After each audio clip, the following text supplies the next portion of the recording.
Okay, aside from moral reasoning on why you shouldn't practice closed practices that aren't meant for you, so throw that aside. If you don't care about that, let me give you another reason. You do realize that closed tools, closed practices, all have jump spells on them.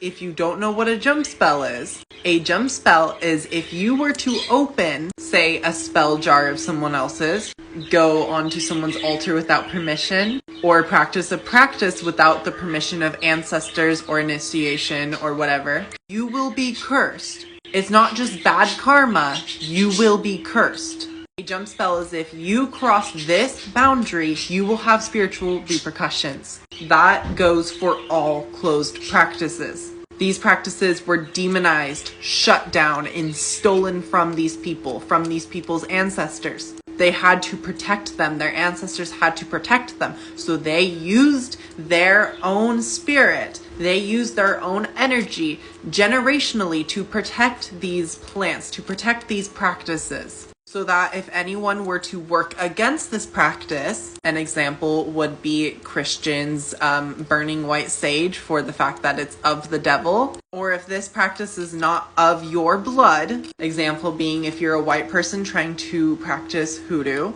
there will be spiritual repercussions. It's not just about the morals. And that already, morally, that should be enough for you. But even if it isn't, you will get your shit rocked by these deities that protect these practices, by these ancestors that protect these practices. They had to protect these practices so that they didn't get erased. We don't get to steal them now. They didn't give us permission. They didn't grant us spiritual permission either. And they're not going to, because they're not for you. So yeah, see what happens when you practice a closed practice that isn't for you. You're gonna have a lot of spirits mad.